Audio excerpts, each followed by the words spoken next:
해야 되는가라는 얘기를 하기 위한 강의를 좀 만들어 봤고요. 예, 넘어가도록 하겠습니다. 기후위기 현실이라는 제목으로 좀 챕터를 정해봤는데요.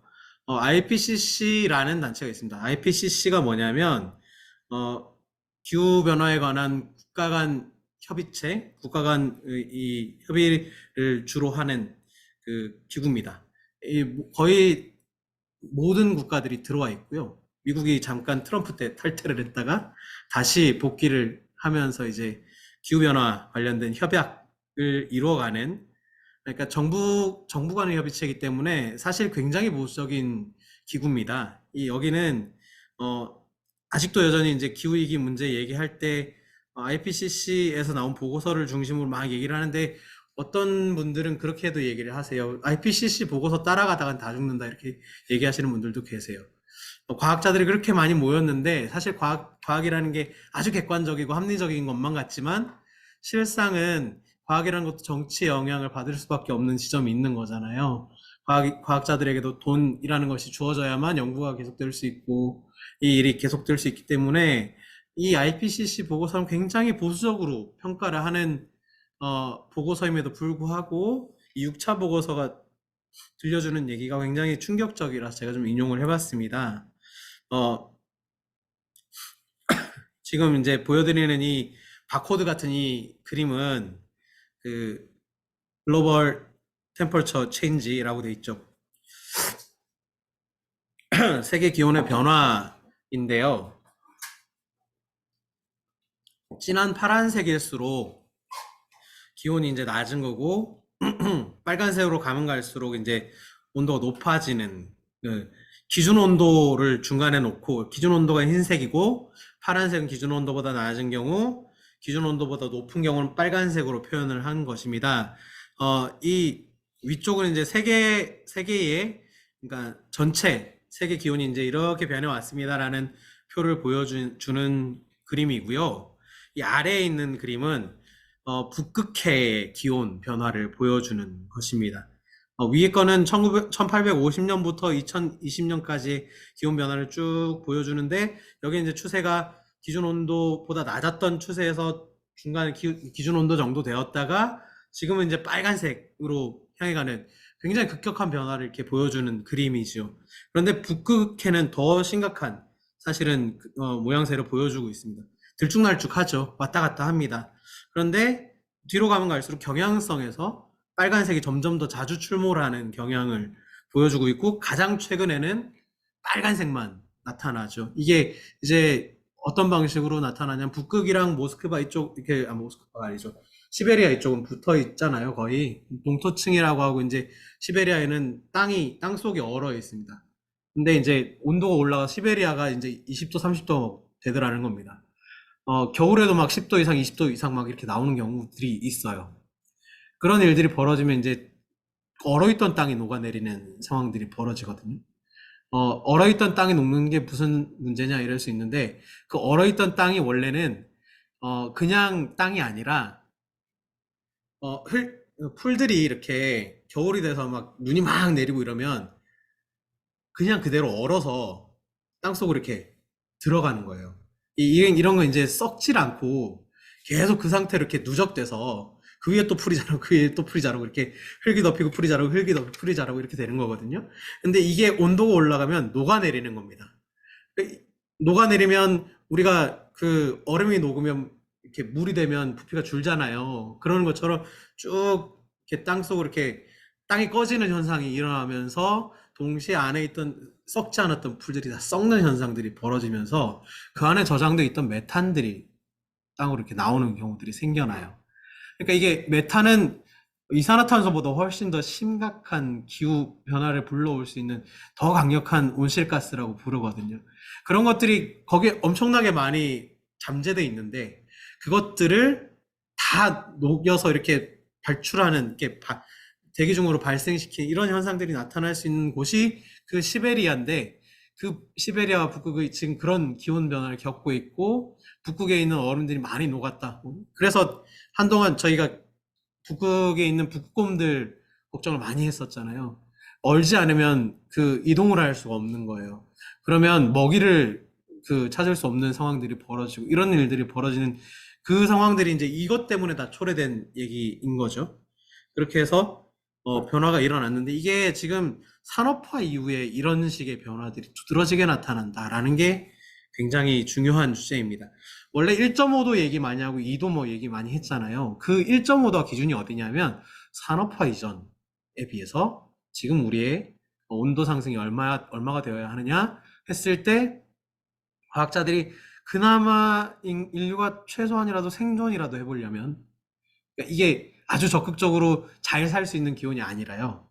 뭐 이게 그냥 우리가 태평하게 살 수 있는 기온이 아니라 최소한이라도 삶의 터전이 완전히 망가지지 않으려면 버텨야 되는 온도가 1.5도라고 얘기를 했거든요.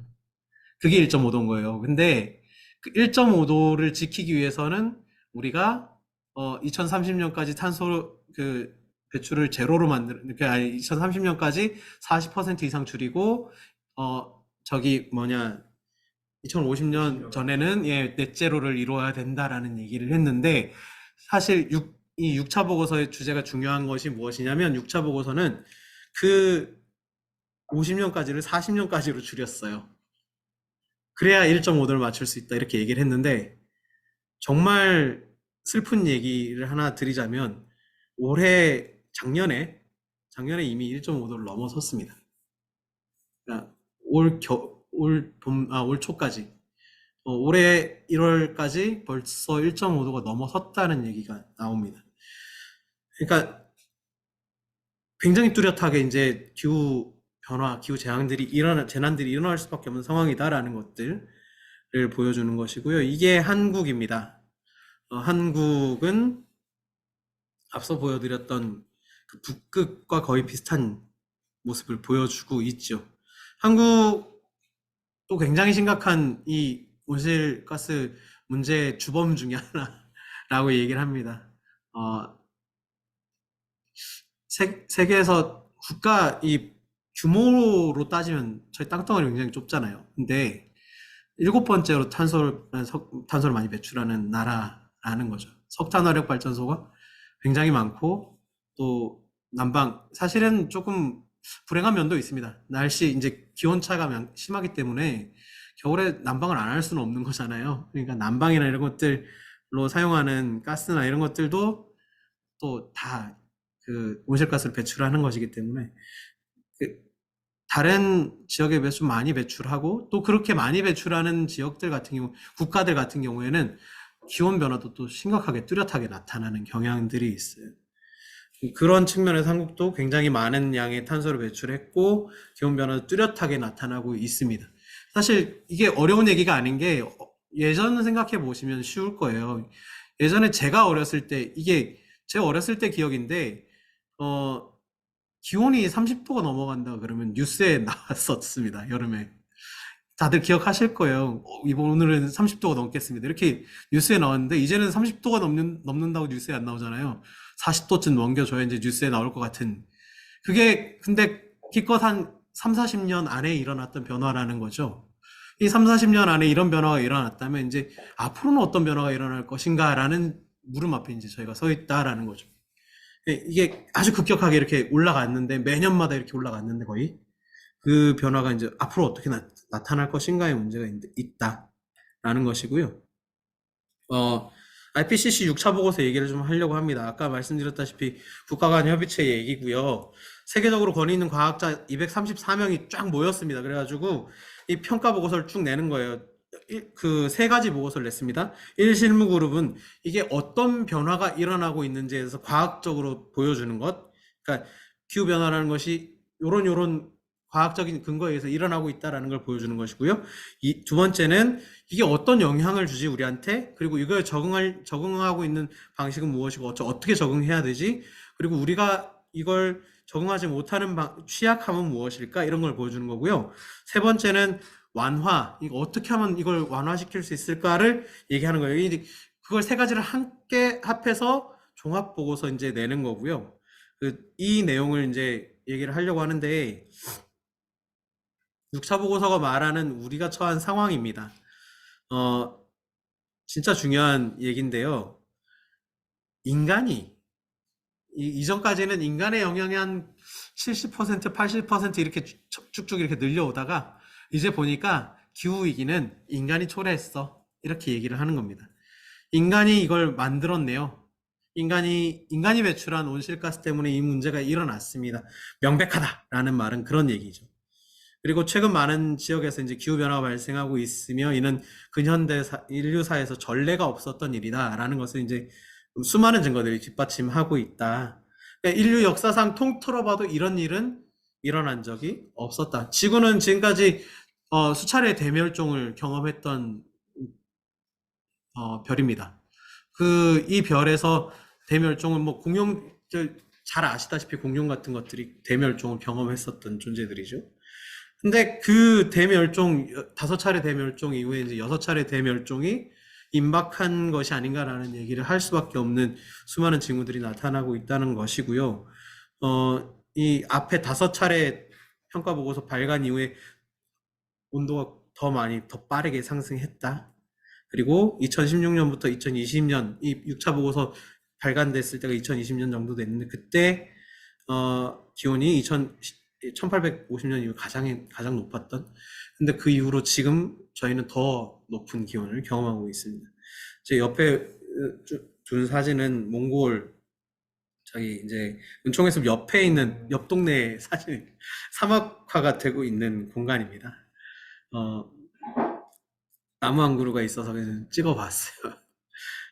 곳곳에 이제 사막화가 진행 중이니까 풀도 좀 있고 한데 이 땅이 전부 모래로 변하면서 식물들이 살아갈 수 있는 상황이 안 되는 땅이 되는 거거든요. 이러면 이제 미생물들도 못 살고 나무들은 당연히 미생물로부터 영향을 공급을 받는 부분이 있는데 살 수가 없는 상황이 되는 거죠. 6차 보고서에서 말하는 우리가 처한 상황 두 번째는요. 해수면 상승과 얼음 유실 속도가 더욱 가속화되고 있다. 해수면이 계속 점점 높아지고 있습니다. 우리는 이제 바닷가에 안 사니까 잘 모르죠. 근데 바닷가에 사시는 분들은 해수면이 상승하는 것들을 경험하고 있는 정도 굉장히 뚜렷하게 경험을 하시고요. 그리고 얼음들은 계속 녹아내리기만 하고 이제 다시 얼지는 않는 상황들이 계속 벌어지고 있습니다. 기상 이변 현상들이 점점 늘어가고 있고 인간 활동의 원인이라는 증거가 계속 쌓여가고 있습니다. 2020년에 캘리포니아 산불 났을 때 사진입니다. 근데 캘리포니아 지역에 있는 산들은 이런 식으로 한 번씩 대규모의 산불을 경험을 한다고 해요.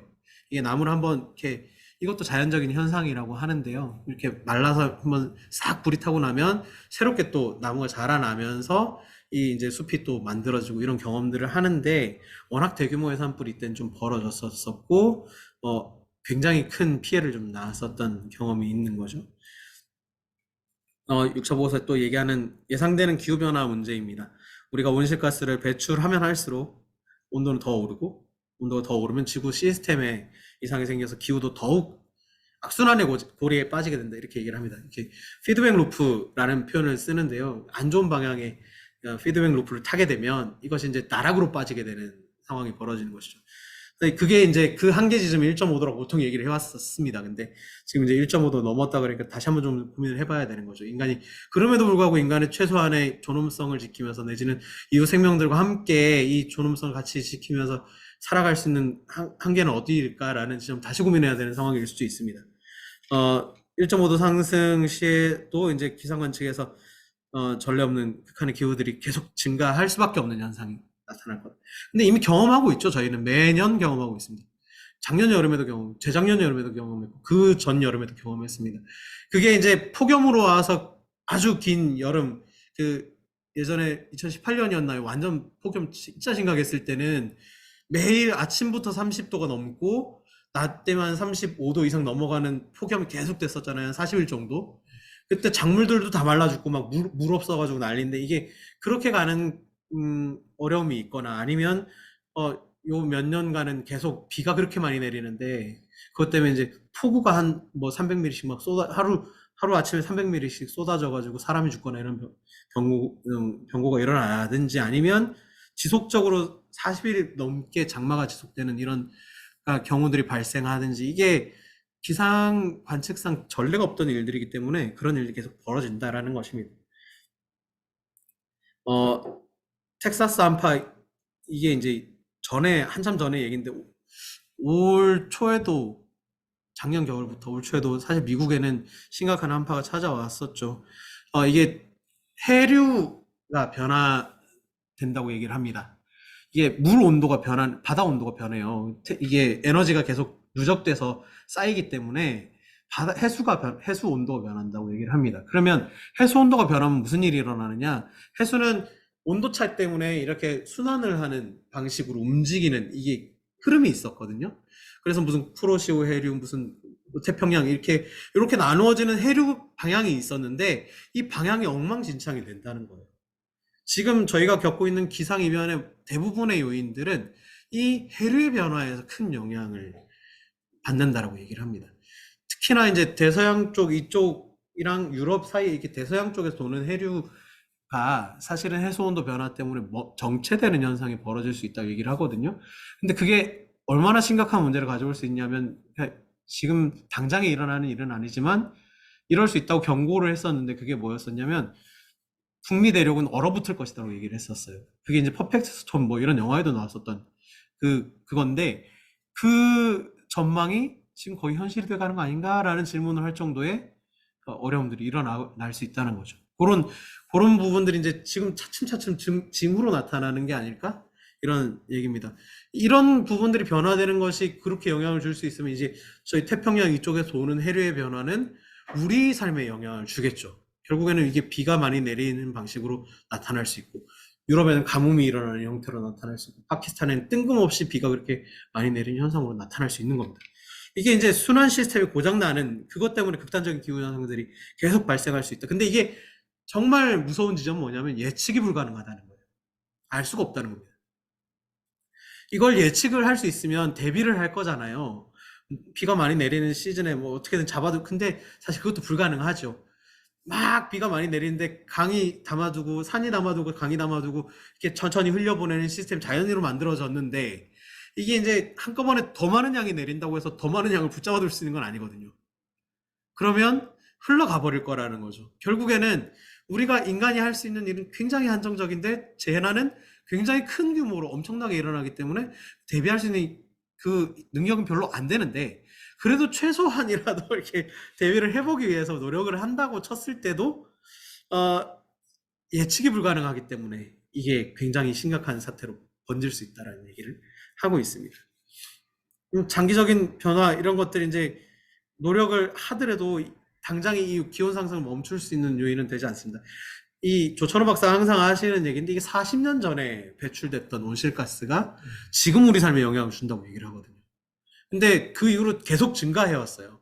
온실가스 배출량은 그 산업화는 계속 전 세계적으로 확대돼 갔고요.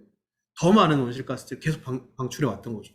이게 이제 어떻게 영향을 주게 될 것인지의 문제는 아직도 우리는 모르는 겁니다. 그러니까 이런 변화는 점점 더 나타날 수밖에 없다. 이런 얘기입니다. 희망을 가지시라고 말씀드렸는데 희망을 너무 꺾어놓는 얘기만 하는 거 아닌가 싶어요. 죄송합니다. 하여튼 해수면이 아주 크게 상승할 수 있다. 어, 인도네시아가 그 자카르타의 수도를 옮기려고 하고 있어요. 물론 이제 단순히 해수면 상승 때문만은 아닙니다. 원래인데 해수면에 많이 붙어 있던 나라이기 때문에 영향이 있고요. 이제 지하수를 뽑아내서 쓰는 바람에 이제 대수층 이게 얇아지면서 이제 지반이 꺼지면서 이제 일어나는 현상이긴 한데 그렇게 취약한 상황들이 벌어질 수 있는 여지들이 굉장히 늘어나고 있고 그 남태평양에 있는 산호섬들 같은 경우에는 사람들이 살고 있던 그 지역들이 이제 많이 밀려나는 상황들이 벌어질 수밖에 없다. 악화를 막기 위한 조치를 이렇게 얘기합니다. 탄소 중립 실현해야 된다. 결국엔 탄소 중립 실현해야 된다. 1.5도 목표 달성하면 1.5도로 딱 잡아둘 수 있으면 극단적인 현상, 생존 조건의 악화 이런 문제는 완화할 수 있다. 1.5도 목표 달성은 물리적으로 가능하지만 이를 달성하려면 온실가스 감축으로 탄소 중립 목표를 먼저 진짜 달성을 꼭 해야만 한다. 순흡수에 나서야 된다. 그리고 메탄 배출을 강력하고 빠르고 지속적으로 줄이는 게 필요하다. 메탄이 가장 많이 발생하는 요인 그 산업 분야가 축산업이라고 보통 얘기를 합니다. 소고기 먹는 사람들에게 이제 항상 그렇게 얘기를 하죠. 소 한 마리를 키우는데 배출되는 메탄량이 어마어마하다고요. 그리고 최신 기술을 이용해서 대기 중에 있는 이산화탄소를 제거할 수는 있으나 지구 생물 지구 화학적 순환이나 기후 수자원 식량 생산과 생물 다양성 부작용이 우려된다라는 얘기를 했어요. 이 얘기가 무슨 얘기냐면 지금 정부도 그렇고 이전 정부도 그랬고요. CCUS 뭐 이런 얘기를 많이 합니다. 카본 캡처, 유주얼 뭐 이렇게 저장 뭐 스토리 뭐 그렇게 됐나요? 하여튼 그거를 얘기를 하는데 뭐냐면 탄소를 이렇게 포집해 가지고 대기 중에 있는 탄소를 포집해서 이 땅 속에다 저장을 하든지 어디 딴 데 활용을 하든지 이렇게 하겠다라는 얘기예요. 근데 이것도 결국에는 포집을 하려면 기계 장치를 돌려야 되는 전기를 똑같이 써야 되고 결국 탄소 배출을 하게 되는 거예요. 탄소를 이렇게 포집한다고 해서 그게 이걸 해소할 수 있느냐? 이게 상용화되지도 않은 기술일 뿐더러 가능성도 거의 없다라는 얘기를 하는 거고 오히려 부작용을 낳을 수 있는 가능성도 충분하다. 이게 저장을 했는데 뭐 삐져나온다든지 이렇게 터져나온다든지 하는 상황도 어렵지 않게 발생할 수 있다는 거고요. 아까 말씀드렸던 그 기후 불평등이 초래한 죽음 앞에서라는 성명서의 웹자보였습니다. 이 세 분의 그 가족이 이제 돌아가신 사건이었잖아요. 장애인 한 분 계셨고 그 이렇게 살고 계셨는데 그때 이제 지하방 이 침수 지역 이 지하방에 대한 얘기들이 막 나왔었죠.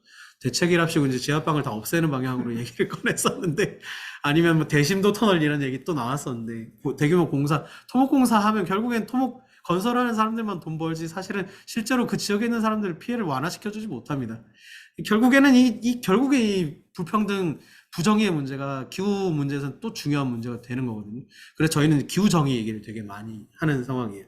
그 옆에도 똑같은 얘기입니다. 그 부산이 물에 잠긴다는 얘기가 이제 점점 나오니까 무슨 얘기를 하냐면 해상도시를 건설하겠다는 얘기를 하는 거예요. 막대한 돈을 들여서 해상도시를 부유식 이 물에 플로팅 아일랜드를 띄우겠다는 얘기인데요. 이걸 건설하면 거기에 또 땅값은 누가 책정을 하고 건설사들이 또 그거에 대해서 또 어마어마한 비용을 들여서 사람들 살게 만든 이거의 반복으로는 이 문제를 해결할 수 없다라는 거죠. 돈 있는 사람들이 산으로 올라갈 거 아닙니까? 또 돈 없는 사람들은 나무 판잣집을 짓고 물 위에 살아야 되는 건가? 이런 생각이 드는 거죠. 이런 문제들이 지속적으로 발생할 수 있습니다. 그래서 이제 저희가 제안드리는 것은 그린 엑소더스입니다. 기후위기 대응을 위해서 새로운 여정을 좀 시작해야 됩니다. 라는 얘기고요. 이제 몇 년 됐습니다. 이것도 내놓고 캠페인을 시작한 지 몇 년 됐는데, 이집트라는 곳이 제국이었잖아요. 아주 막강한 제국이었습니다. 그 안에서는 그 권력을 유지하기 위해서 어마어마한 이 힘들의 작용들이 있었고 군사력으로 찍어 누르는 힘이 있었고요. 그 안에서 고난받고 착취당하던 민족이 히브리인들, 민족이라고 할 수 있는 게 하여튼 히브리인들이 있었고요. 그 사람들이 탈출해서 세운 국가가 이스라엘이다 이렇게 그 구약은 얘기하지 않습니까? 근데 그 탈출이라는 장면을 굉장히 중요하게 생각했었습니다. 이 캠페인 처음 만들 때.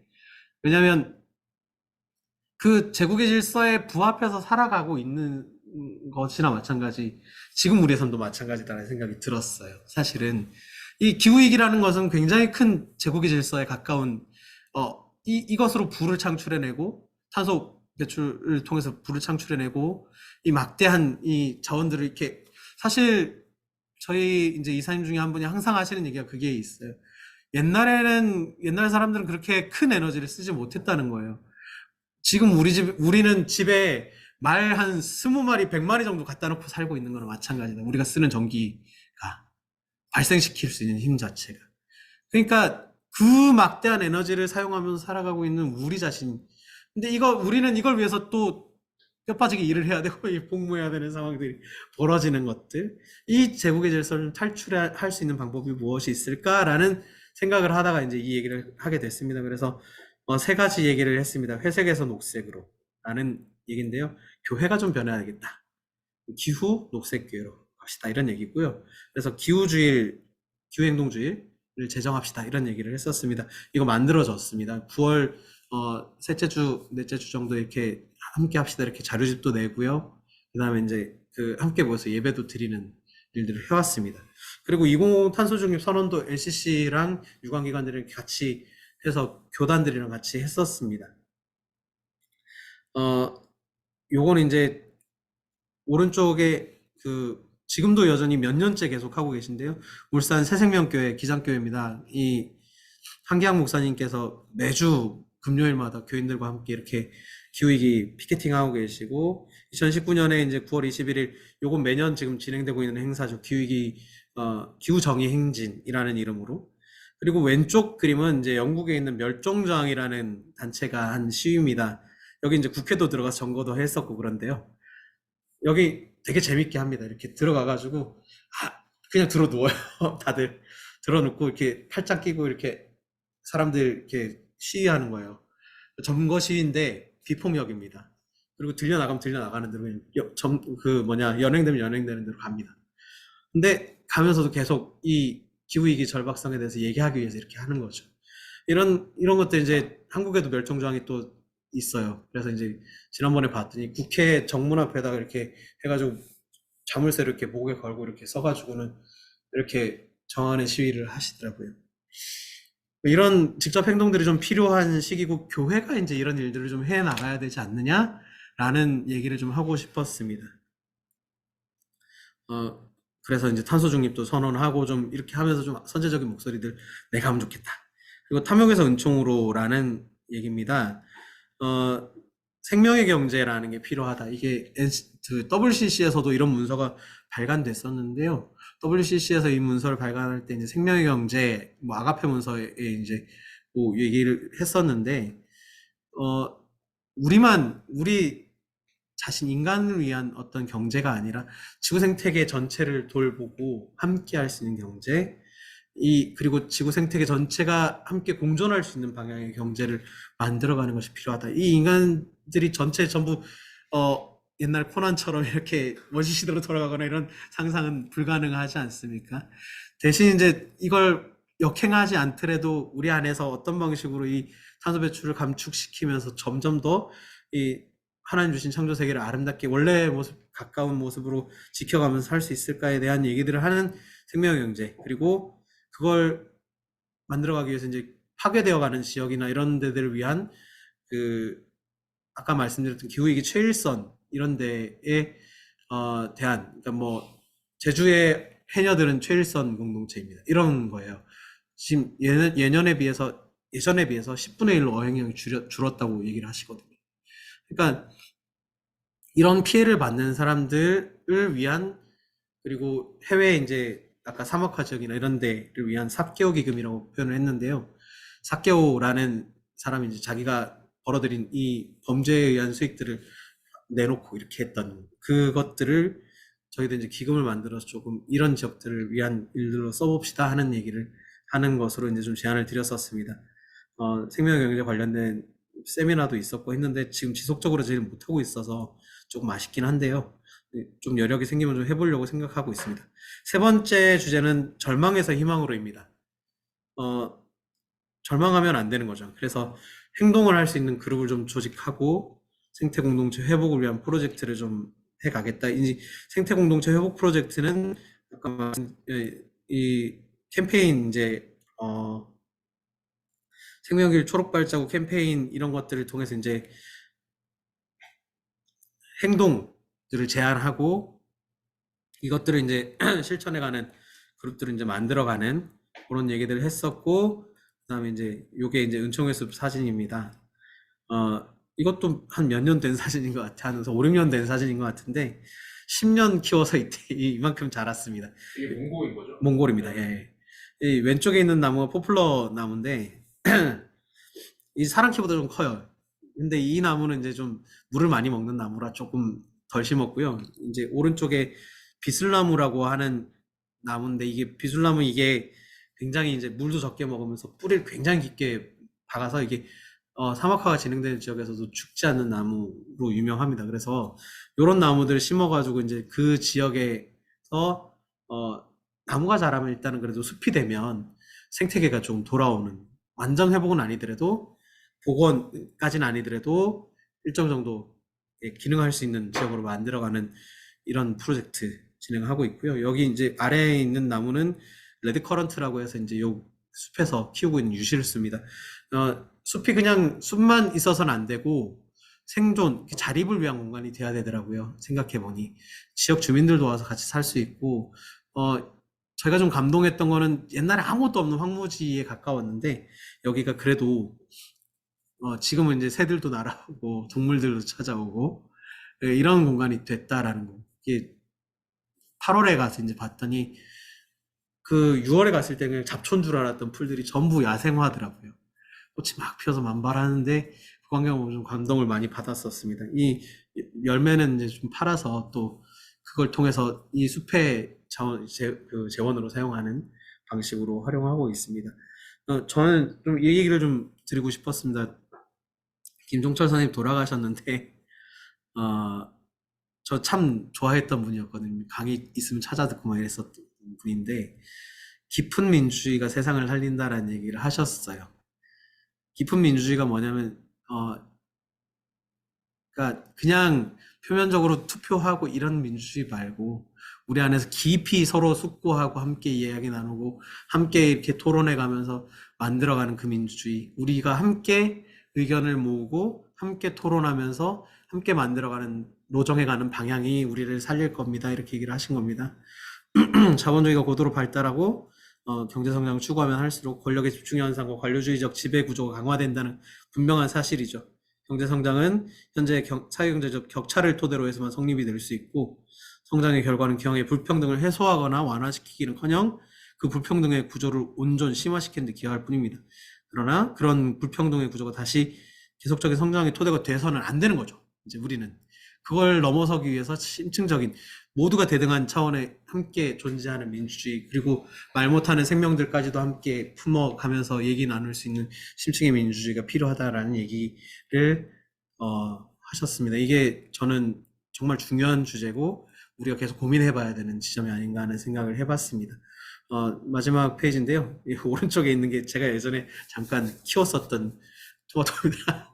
제가 봄에 교회에서 갑자기 아이들이랑 이제 프로그램 하는데 토마토 심고 기르는 뭐 이런 걸 했었어요. 그 종이 꽉에 이렇게 씨앗이 심겨져 있는 걸 그냥 받아서 물 주고 이렇게 키웠는데 어느 순간 갑자기 싹이 나길래 신기하다 해서 이제 한번 심어봤어요. 땅에다가 그랬더니 이만큼 자라서 열매를 맺더라고요.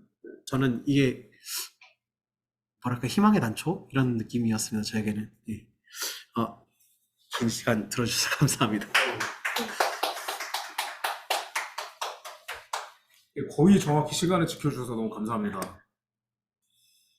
예, 지금 주셨던